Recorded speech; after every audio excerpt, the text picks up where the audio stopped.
Part ke-9. Nih, aku mau ngomong, ucap Mas Arman padaku. Ngomong aja, jawabku ketus. Besok kamu ke rumah ibu untuk meminta maaf. Agar hubungan kalian segera membaik, aku capek terus begini. Lirih Mas Arman yang membuatku tersenyum sambil menangis. Setelah memastikan Daffa sudah tidur, aku bangkit dari pembaringan. Menatap Mas Arman dengan rasa tidak percaya. Inikah laki-laki yang kupilih menjadi suami? Kamu pikir cuma kamu yang capek, Mas? Kamu pikir cuma kamu yang lelah? Aku juga. Aku hampir gila menghadapi ibu dan adikmu itu. Tampikku geram. Apa susahnya sih kamu minta maaf, Nei? Kamu cuma perlu datang dan bilang maaf. Jawab Mas Arman mengangkat kedua tangannya sambil menggoyangkan kedua jarinya seperti tanda petik. Susah? Menurutku itu susah. Kalau kamu mau aku minta maaf, itu akan selamanya menjadi harapan kalian. Ucapku pelan kemudian berjalan mengambil ponsel yang dari tadi aku charger. Rencananya aku akan melanjutkan beberapa bab malam ini. Banyak harapan yang aku gantungkan dari menulis ini. Semoga uangnya berkah, hingga aku bisa menabung untuk membuat rumah. Jika sudah selesai pembangunannya, maka rumah itu akan aku berikan pada Daffa. Kenapa sekarang sangat susah bicara sama kamu? Sekarang kamu juga asik main ponsel, sama sekali tidak pernah peduli lagi padaku. Rajuk Mas Arman. Akhirnya, Mas, kamu tahu betapa pentingnya aku buat kamu. Akhirnya kamu merasakan bagaimana rasanya hilang peduli dan perhatianku. Aku tidak memperdulikan ocehan Mas Arman. Setelah mengambil ponsel, aku keluar dari kamar. Aku akan mengambil keripik pisang yang tadi aku goreng. Pisang yang aku beli di tempat Tempok Atik. Aku mulai larut dalam tulisan-tulisan yang aku rangkai sendiri.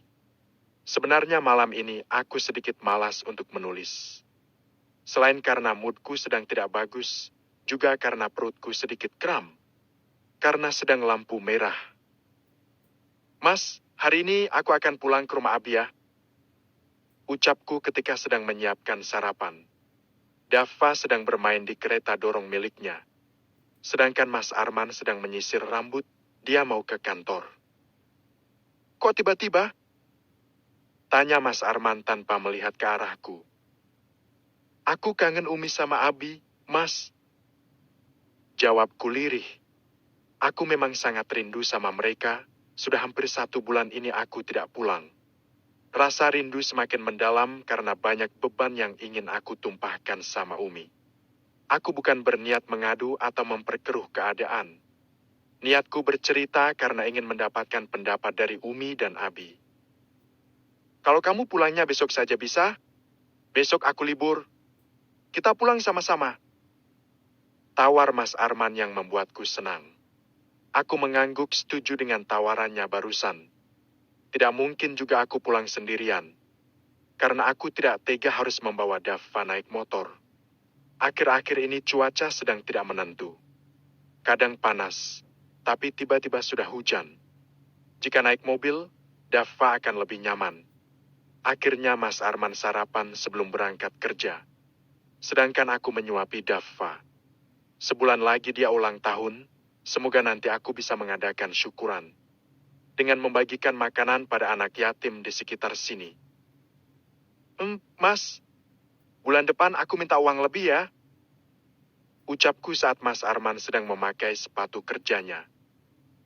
Untuk apa? Aku mau mengadakan syukuran.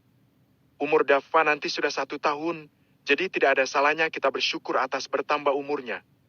Biar berkah, Mas. Jawabku sambil menggendong Daffa membawanya mendekati Mas Arman. Tadi malam aku sempat membaca artikel tentang anak. Di sana dikatakan jika anak yang tidak dekat dengan ayahnya, maka emosinya menjadi tidak stabil. Apalagi Daffa anak laki-laki. Jadi aku berusaha membuat Mas Arman dekat dengan Daffa. Kita lihat nanti ya, kalau ada rezeki lebih. Jawab Mas Arman bangkit dari duduknya. Aku hanya bisa mengangguk lemas mendengar jawaban yang keluar dari mulutnya. Selalu begini.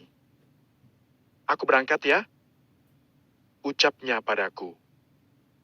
Bentar-bentar. Aku berjalan cepat menuju Mas Arman. Kedekatkan tubuh kecil Daffa agar Mas Arman mencium anaknya. Salim, ayah dulu.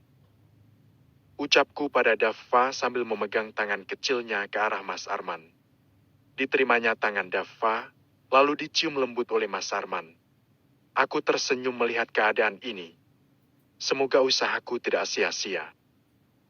Anak ganteng, ayah kerja dulu ya, baik-baik di rumah. Jagain ibu ya. Ucap Mas Arman setelah mencium Daffa beberapa kali di wajahnya. Siap, ayah. Mudah rezeki ya, ayah. Jawabku meniru jawaban Daffa. Setelah Mas Arman pergi, aku masuk lagi mengambil uang di dalam rumah. Rencananya aku akan ke warung Empok Atik. Hari ini aku kehabisan beberapa bahan makanan. Aku berjalan pelan sambil menggendong Daffa. Sesekali aku mencium pipi gembulnya sambil membuatnya tertawa. Daffa hampir 11 bulan. Sekarang dia sudah bisa belajar berdiri jika ada pegangan ataupun tembok. Dari kejauhan, aku melihat ibu mertua dan Lela juga sedang belanja. Aku memutar bola mata malas. Jika pulang lagi, aku akan lebih capek. Apalagi hari ini lumayan panas. Aku juga akan terlambat masak untuk makan siang. Aku memutuskan untuk lanjut ke warung Empok Atik. Bukan hanya ibu dan Lela, tapi ada beberapa ibu-ibu tetangga yang juga sedang berbelanja di sini. Empok, aku beli garam, tahu sama sayur bayam 1 ikat. Terus sayur buat sop 5.000 ya.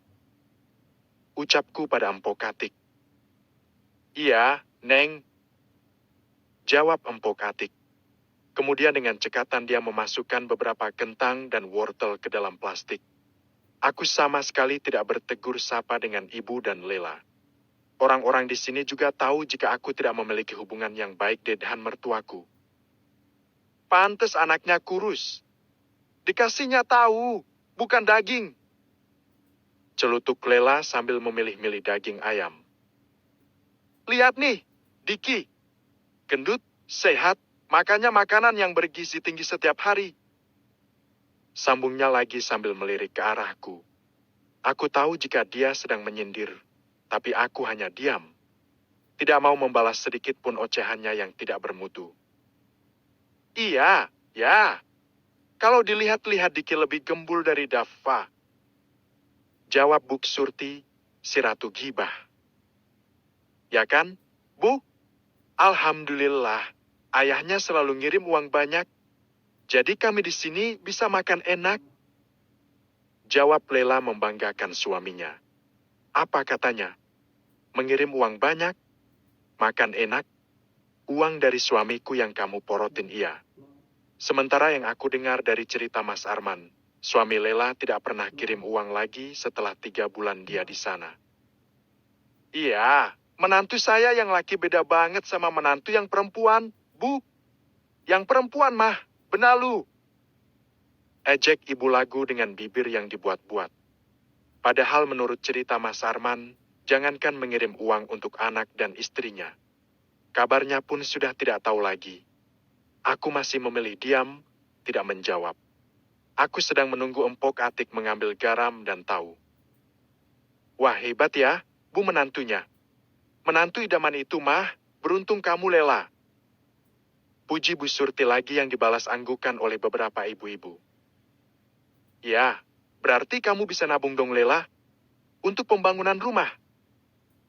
Ucap Bu Sari yang membuat Lela sedikit tegang. Aku tersenyum melihat ekspresi wajahnya yang tiba-tiba berubah. Karena aku tahu, jangankan menabung untuk membuat rumah. Untuk makan sehari-hari saja, selalu minta sama Mas Arman. Iya dong, Bu Sari. Jawab Lela gugup. Lela nggak jadi buat rumah. Karena rumah yang saya tempati itu akan saya wariskan buat Lela dan suaminya. Biar dia bisa ngerawat saya nanti kalau udah tua. Sambung ibu yang membuatku tercengang. Ibu mengatakan kalau rumah itu akan dia wariskan untuk Lela. Padahal jelas-jelas rumah itu haknya Mas Arman. Karena Lela dulu juga telah diberikan tanah sawah oleh almarhum bapak mertua. Tetapi dia menjualnya dengan alasan ingin membeli rumah. Bukannya rumah yang dia beli, malah uang itu habis entah kemana. Karena mengikuti gaya hidup.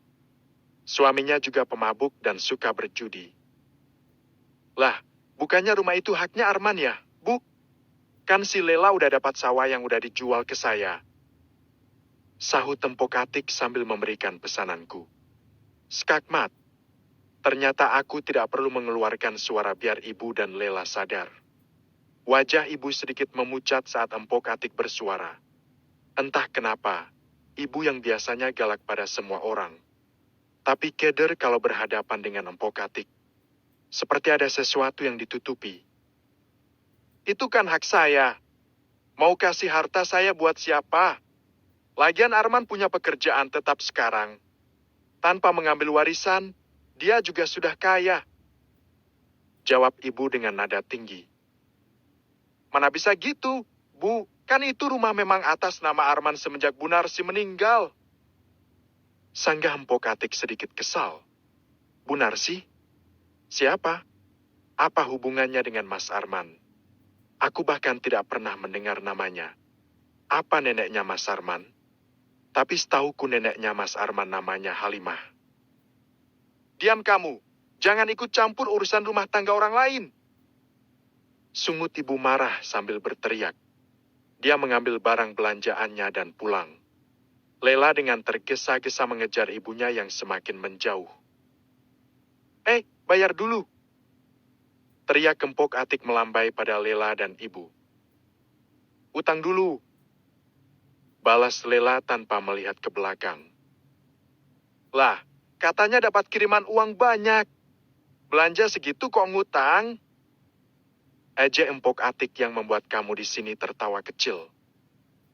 Empok, Bu Narsi siapa? Tanyaku penasaran setelah beberapa orang di sini sudah pulang. Itu. Empok Atik terlihat gugup saat aku menanyakan siapa Bu Narsi.